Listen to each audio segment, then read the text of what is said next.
بسم اللہ الرحمن الرحیم.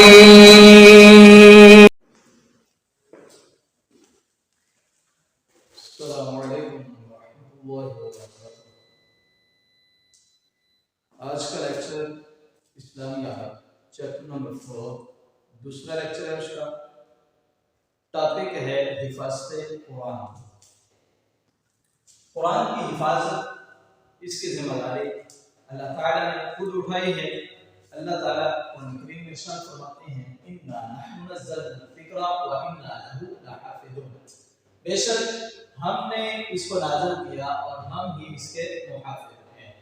اس آیت کریمہ میں اللہ تعالیٰ نے 3 باتوں کا تذکرہ کیا ہے. نمبر 1، یہ کتاب اللہ کی طرف سے نازل کرتا ہے، معمولی درجہ کی کتاب نہیں ہے. اللہ نے اسے انسانوں کی ہدایت کے لیے نازل کیا. نمبر 2، یہ کتاب نصیحت ہے، یہ لوگوں کی نصیحت اور بھلائی کی خاطر نازل کی گئی ہے. نمبر 3، اسے اللہ نے اپنی حفاظت میں لے رکھا ہے، لہذا اس میں انسانی دخل اندازی کا تصور تک موجود نہیں ہے. یہی وجہ ہے کہ دنیا نے اس کے اندر کئی مرتبہ تبدیلی لانے کی، اس کے اوپر اعتراض کرنے کی کوشش کی، لیکن وہ اس میں ناکام رہے. اس کی ریزن یہی ہے کیونکہ اس کی حفاظت کی ذمہ داری اللہ تعالیٰ نے خود اٹھائی ہے اور اللہ اس کا خود محافظ ہے. تو یہی وجہ ہے کہ دنیا کی ہر کتاب کے اندر حروف جو ہیں وہ ایک ہی آواز میں پڑھے جاتے ہیں، لیکن عربی زبان ایک ایسی زبان ہے جس کے اندر تجوید کے بغیر پڑھنے سے قرآن کو غلط تصور کیا جاتا ہے.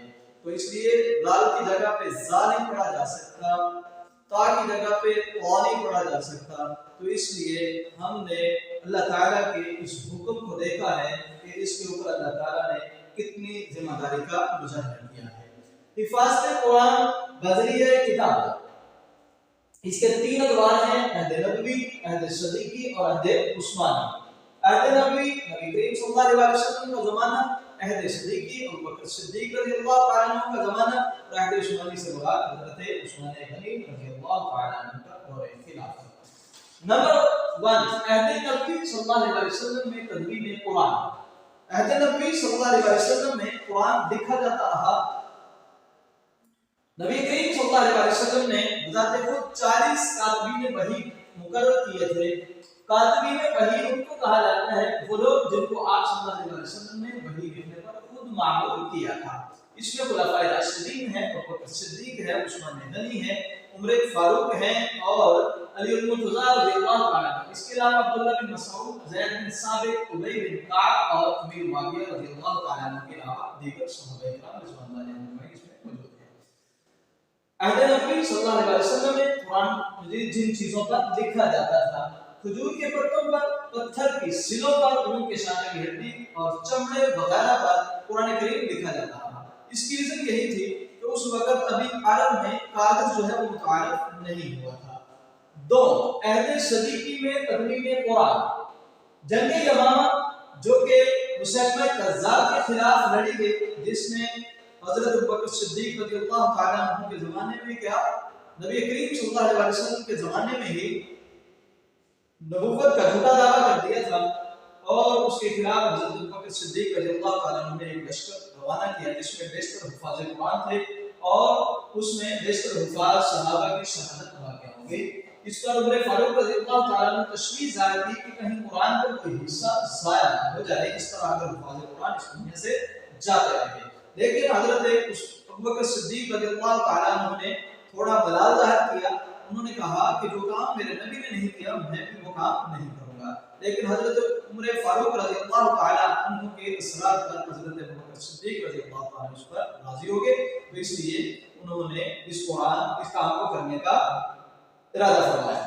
تو اس کام کے لیے تدوین قرآن کمیٹی مقرر کی گئی. تو اس کا سربراہ حضرت زید بن ثابت رضی اللہ تعالیٰ عنہ کو مقرر کیا گیا، جو کہ نبی کریم صلی اللہ علیہ وسلم کے زمانے میں کاتبین وحی میں شمار تھے، جو وحی لکھا کرتے تھے.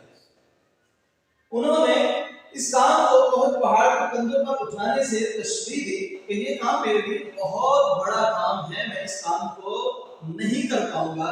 لیکن اس کے باوجود کہ دونوں صحابہ کے اصرار پر، ابوبکر صدیق اور عمر فاروق رضی اللہ تعالیٰ عنہ کے اصرار پر، وہ اس کام کو کرنے پر راضی ہو گئے.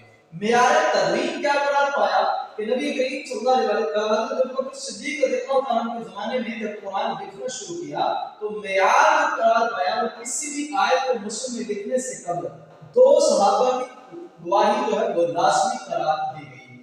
مصحف صدیقی رضی اللہ تعالیٰ عنہ جب تیار ہوا تو تدوین کے بعد ابو بکر صدیق رضی اللہ تعالیٰ عنہ تحویل میں رہا اور بعد میں عمر فاروق رضی اللہ تعالیٰ عنہ اور اس کے بعد ام المومنین حضرت حفصہ رضی اللہ تعالیٰ عنہ کی تحویل میں رہا۔ یہ تھے 2 دور، اور تیسرا دور ہے عہد عثمانی رضی اللہ تعالیٰ عنہ تدوین قرآن۔ حذیفہ ابن الیمان رضی اللہ تعالیٰ عنہ سفر مدینہ، آپ وسط ایشیائی علاقے آرمینیا میں مصروف جہاد تھے تو آپ امیر المومنین سے ملاقات کی غرض سے مدینہ پہنچے۔ جب اسلامی سلطنت 40 لاکھ مربع میل پر پھیل کر عرب کے حدود سے باہر نکل چکی تھی تو آپ رضی اللہ تعالیٰ عنہ امیر المومنین کو لوگوں کی قرآن کی قرات پر اختلاف بارے آگاہ کیا کہ لوگ قرآن کی قرات پر اختلاف کرنے لگے۔ حالانکہ نبی کریم صلی اللہ علیہ وسلم کی حدیث مبارکہ کے مطابق قرآن کو 7 قراتوں پر نازل کیا گیا۔ جو بھی جس قرات کو پڑھ رہا تھا ٹھیک پڑھ رہا تھا، لیکن وہ آپس میں جھگڑ رہے تھے، لڑ رہے تھے، تو حضرت عثمان غنی رضی اللہ تعالیٰ عنہ نے انتشار اور فسادات کو روکنے کے لیے قرآن کی قرات کے اختلاف اور انتشار اور فسادات سے امت کو بچانے کے لیے حذیفہ ابن الیمان رضی اللہ تعالیٰ عنہ کی نشاندہی پر نئے مصحف ایک ہی قرات پر تیار کروائے اور دوسرے مقامی دارالحکومتوں میں بھجوا دیے۔ ان قرآنی نسخوں میں سے 2 نسخے آج بھی تاشقند ازبکستان اور استنبول ترکی کے میوزیم میں موجود ہیں۔